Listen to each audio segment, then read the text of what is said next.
ಕರ್ನಾಟಕದ ಬಹುತೇಕ ದಲಿತ ಸಂಘಟನೆಗಳು, ವಿದ್ಯಾರ್ಥಿ ಸಂಘಟನೆಗಳು, ರೈತ ಸಂಘಟನೆಗಳು ಒಗ್ಗಟ್ಟಾಗಿ, ಅದರಲ್ಲೂ ಅದರ ಮುಂದಾಳತ್ವವನ್ನು ನಮ್ಮ ಬಹುಜನ ವಿದ್ಯಾರ್ಥಿ ಸಂಘ, ಭಾರತೀಯ ವಿದ್ಯಾರ್ಥಿ ಸಂಘ ಎಲ್ಲರೂ ಜೊತೆಗೂಡಿ ಇವತ್ತು ಕರ್ನಾಟಕದಲ್ಲಿ ಏನು ದಲಿತರಿಗೆ ಮೀಸಲಿಟ್ಟಂಥ ಹಣ SCP, TSP ಹಣದನ್ನು ಸದ್ಬಳಕೆ ಮಾಡುವ ವಿಚಾರವನ್ನು ಕುರಿತು ರಾಷ್ಟ್ರೀಯ ಮಟ್ಟದ ವಿಚಾರ ಸಂಕಿರಣವನ್ನು ಹಮ್ಮಿಕೊಂಡಿದೆ. ಈ ಕಾರ್ಯಕ್ರಮಕ್ಕೆ ಎಲ್ಲ ಜಿಲ್ಲೆಗಳಿಂದ, ಬಹುತೇಕ ಎಲ್ಲ ತಾಲೂಕುಗಳಿಂದ ನಮ್ಮ ಮಿತ್ರರು ಬಂದು ಇವತ್ತು ಭಾಗವಹಿಸಿದರೆ ಕಾರ್ಯಕ್ರಮ ಯಶಸ್ವಿಯಾಗಿದೆ. ಈ ಕಾರ್ಯಕ್ರಮದಲ್ಲಿ ಎಲ್ಲ ಮುಂಚೂಣಿ ಸಂಘದ ನಾಯಕರುಗಳು, ನಮ್ಮ ಸಮಾಜದ ಹಿರಿಯ ಮುಖಂಡರುಗಳು, ರಾಜಕಾರಣಿಗಳು ಪಕ್ಷಾತೀತವಾಗಿ ಬಂದು ಇವತ್ತು ತಮ್ಮ ಅಭಿಪ್ರಾಯವನ್ನು ವ್ಯಕ್ತಪಡಿಸಿದ್ದಾರೆ.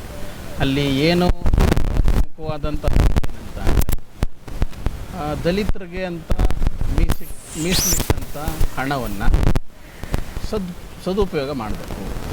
ದುರುಪಯೋಗ ಆಗಿದೆ. ಇಲ್ಲಿ 2013ರಿಂದ 2026 ತನಕ ಸುಮಾರು 3,81,000 ಕೋಟಿ ದುಡ್ಡು ನಮಗೆ ಇನ್ವೆಸ್ಟ್ ಮಾಡಿದ್ದಾರೆ. ಆದರೆ ಅದರದ್ದು ರಿಟರ್ನ್ಸ್ ಏನೂ ಇಲ್ಲ. ಆ ದುಡ್ಡು ಸದುಪಯೋಗ ಆಗಿದ್ದರೆ ಇವತ್ತು ದಲಿತರದ್ದು ಎಜುಕೇಷನ್ನಲ್ಲಿ ಮುಂಚೂಣಿಯಲ್ಲಿರಬೇಕಿತ್ತು. ದಲಿತರ ಆರೋಗ್ಯದಲ್ಲಿ, ಹ್ಯೂಮನ್ ಡೆವಲಪ್ಮೆಂಟ್ ನಲ್ಲಿ ನಾವು ಮುಂಚೂಣಿನಲ್ಲಿ ಮೂಲಭೂತ ಸೌಕರ್ಯಗಳೆಲ್ಲ ಅಂಡರ್ಗ್ರೌಂಡ್ ಡ್ರಿಂಕಿಂಗ್ ವಾಟರ್ ಫೆಸಿಲಿಟಿ ಎಲ್ಲವೂ ಇರಬೇಕಿತ್ತು. ಅದರ ಜೊತೆಗೆ ಕೈಗಾರಿಕೆಯಲ್ಲಿ ನಮ್ಮದೇ ಆದಂಥ ಪಾಲಿರಬೇಕಾಗಿತ್ತು. ಅದೆಲ್ಲೂ ಕೂಡ ಇನ್ವೆಸ್ಟ್ ಮಾಡ್ದೇ ಆ ಹಣವನ್ನು ಏನೋ ಅಧಿಕಾರಿಗಳು, ರಾಜಕಾರಣಿಗಳು ಸಮುದಾಯದ ಬಗ್ಗೆ ಕಾಳಜಿ ಇಲ್ಲದೇ ಏನು ಮಾಡಬೇಕು ಗೊತ್ತಿಲ್ಲದೇ ಪೋಲ್ ಮಾಡ್ತಾರೆ. 39 ಇಲಾಖೆಗೆ ಹಣವನ್ನು ಹಂಚಿಕೆ ಮಾಡಿ ಅದನ್ನು ದುರುಪಯೋಗ ಆಗಿದೆ. ಉದಾಹರಣೆಗೆ ದಲಿತರ ಹೆಸರಲ್ಲಿ ಇವತ್ತು ಎಲ್ಲ ಫ್ರೀ ಭಾಗ್ಯಗಳಿಗೆ ದುಡ್ಡನ್ನೇನು ಬಳಸ್ಕೊಂಡಿದ್ದಾರೋ ಅದು ದಲಿತರಿಗೆ ಅಂತ ಮೀಸಲಿಟ್ಟ ಹಣವನ್ನು ದಲಿತರಿಗೇ ಬಳಸಬೇಕಾಗುತ್ತೆ. ಅದನ್ನು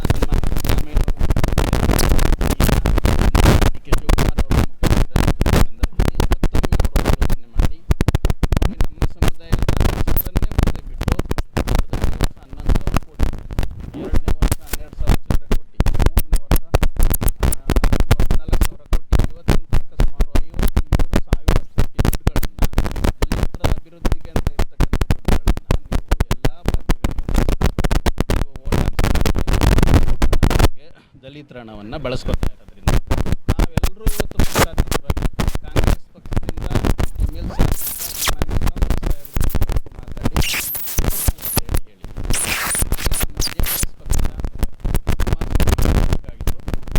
ಕುಮಾರಸ್ವಾಮಿ ಅವರು ಬಂದಿಲ್ಲ, ಆದರೆ ಅವರು ಕೂಡ ಇದಕ್ಕೆ ಸಪೋರ್ಟ್ ಮಾಡಿದ್ದಾರೆ. ಹಾಗೆ ಇವತ್ತು BJP ಪಕ್ಷದಲ್ಲಿ ಗುರುತಿಸ್ಕೊಂಡಂಥ ಮಹೇಶ್ ಅವರು ಕೂಡ ವೇದಿಕೆಯಲ್ಲಿ ಭಾಗವಹಿಸಿ ತಮ್ಮ ಅಭಿಪ್ರಾಯವನ್ನು ವ್ಯಕ್ತಪಡಿಸಿ ದಲಿತರ ಹಣ ದುರ್ಬಳಕೆ ಆಗಬಾರ್ದು ಅನ್ನೋ ವಿಚಾರವನ್ನು ಮಂಡಿಸಿದ್ದಾರೆ.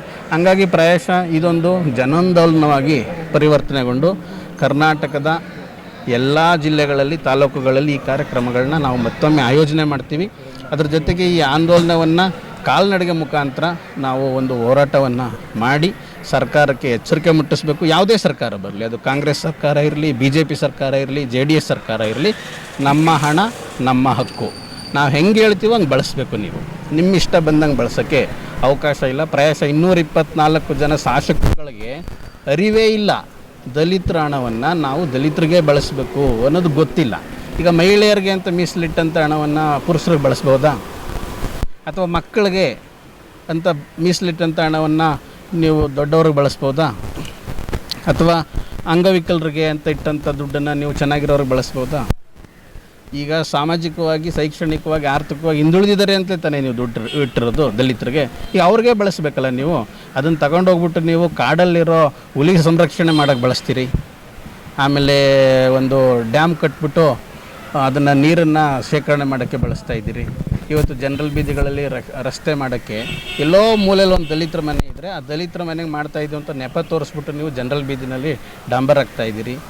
ನೀವು 34 ಇಲಾಖೆನೂ ನಮ್ಮ ಸಮುದಾಯಕ್ಕೆ ಕೆಲಸ ಮಾಡ್ತಿದೆಯಾ? ಇಲ್ಲ. ಹಾಗಾಗಿ ಸಂಪೂರ್ಣವಾಗಿ ನಮಗೆ ಬಳಸಿ. ಅದ್ರ ಜೊತೆಗೆ ಯಾರು ನಮ್ಮ ಹೆಸರು ಹೇಳ್ಕೊಂಡು ಓಟ್ ರಾಜಕಾರಣ ಮಾಡ್ತಿದ್ರು, ನೀವು ಯಾವುದೇ ಪಕ್ಷದವರಿದ್ರು ನಮಗೆ ಕೊಡೋ ಅನುದಾನ ಅಲ್ಲದೇ ಇನ್ನು ಉಳಿದಂಥ ಬಜೆಟಲ್ಲೂ ಕೂಡ ನಮಗೆ ಸ್ಪೆಂಡ್ ಇಲ್ಲಿ ಉಲ್ಟಾ ಮಾಡ್ತಾ ಇದ್ದಾರೆ. ಹಂಗಾಗಿ ನಾವೆಲ್ಲರೂ ಕೂಡ ಇಡೀ ಸಮಾಜ ಒಗ್ಗಟ್ಟಾಗಿ ಇವತ್ತು ವಿರೋಧಿಸ್ತಾ ಇದೆ. ಇದ್ರ ಜೊತೆಗೆ ಏನು ಒಳ ಮೀಸಲಾತಿಯನ್ನು ಎಸ್ ಸಿ ಸಮುದಾಯಗಳು ಹಂಚಿಕೆ ಆಗಿದೆಯೋ ಅದರ ಜೊತೆಗೆ ನಾವು ನೋಡ್ತಾ ಇರ್ತಕ್ಕಂಥದ್ದು ಎಸ್ ಟಿ ಸಮುದಾಯಗಳು, ಹಿಂದುಳಿದ ಜಾತಿಗಳು, ಒ ಬಿ ಸಿಗಳ ಸಮುದಾಯಗಳು ಕೂಡ ಒಳ ಮೀಸಲಾತಿಯನ್ನು ಎಕ್ಸ್ಟೆಂಡ್ ಮಾಡಬೇಕು. ಇಲ್ಲಾಂದರೆ ಅಲ್ಲಿ ಕೂಡ ಅಸಮಾನತೆ ಉಳ್ಕೊಳ್ಳುತ್ತೆ. ಮುಂದಿನ ದಿನಗಳಲ್ಲಿ ಪ್ರಾಬ್ಲಮ್ ಆಗುತ್ತೆ ದೊಡ್ಡ ಮಟ್ಟದಲ್ಲಿ. ಹಂಗಾಗಿ ಇವತ್ತೇ ಸರ್ಕಾರ ಎಚ್ಚೆತ್ತುಕೊಂಡು ಎಸ್ ಸಿ ಸಮುದಾಯಕ್ಕೆ ಏನು ಒಳ ಮೀಸಲಾತಿಯನ್ನು ಜಾರಿ ಮಾಡಬೇಕು ಅದನ್ನು ಎಸ್ ಟಿ ಮತ್ತು ಹಿಂದುಳಿದ ಜಾತಿಗಳ ಒಳ ಮೀಸಲಾತಿಯನ್ನು ಜಾರಿ ಮಾಡಬೇಕಂತ ಮನವಿ ಮಾಡ್ಕೊತಾ ಇದ್ದೀನಿ. Thank you.